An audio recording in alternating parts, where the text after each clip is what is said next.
നമസ്കാരം, ഞാൻ ദീപ്തി. മനാറ കെയർ ജോയിന്റ് ഫ്രീ കൗമുദി ഹെഡ്ലൈൻസിലേക്ക് സ്വാഗതം. Powered by ARMC. പറഞ്ഞിട്ടും മതിയാകാതെ പിണറായി. ബാർക്കോഴയിൽ മുഖ്യമന്ത്രിയുടെയും കെ ബാബുവിന്റെയും പങ്ക് അന്വേഷിക്കണമെന്ന് പിണറായി വിജയൻ. ഉമ്മൻചാണ്ടിക്ക് RSSനെ പ്രീണിപ്പിക്കുന്ന നയം. കോൺഗ്രസും RSSും ധാരണയിൽ. CPM പത്തനംതിട്ട സമ്മേളനത്തിൽ സർക്കാരിനെതിരെ രൂക്ഷ വിമർശനവുമായി സംസ്ഥാന സെക്രട്ടറി. ആഗ്രഹിച്ച തോതിൽ പാർട്ടിയുടെ വളർച്ച ഉണ്ടായിട്ടില്ലെന്ന് പിണറായിയുടെ സ്വയം വിമർശനവും. വേണമെങ്കിൽ കോടികൾ ട്രാൻസ്പോർട്ടിനും വരും.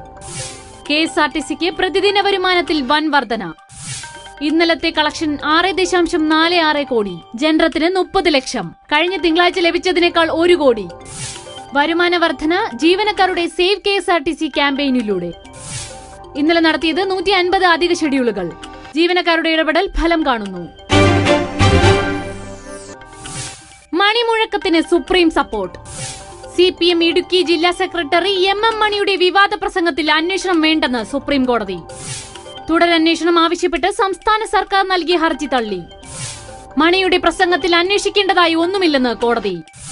നീതി ലഭിക്കുമെന്ന് ഉറപ്പായതായി മണി. സിഡ്നിയിലും രക്ഷയില്ല. ഇന്ത്യ ഓസ്ട്രേലിയ ടെസ്റ്റ് പരമ്പരയിലെ അവസാന മത്സരത്തിലും ഓസീസ് ശക്തമായ നിലയിൽ. ഡേവിഡ് വാർണർക്ക് സെഞ്ചുറി. ഒന്നാം ദിനം കളി അവസാനിക്കുമ്പോൾ ഓസീസ് 2 വിക്കറ്റ് നഷ്ടത്തിൽ 348 runs. Rogers, Steven Smith, Watson എന്നിവർക്ക് അർദ്ധ സെഞ്ചുറി. 4ാം ടെസ്റ്റിൽ ധവാനും പൂജാരയുമില്ല. റെയ്നയും രോഹിത്തും തിരിച്ചെത്തി. മനാറ care joint free Kaumudi headlines powered by ARMC സമാപിക്കുന്നു. അടുത്ത ഹെഡ്ലൈൻസ് 1 മണിക്കൂറിന് ശേഷം. നമസ്കാരം.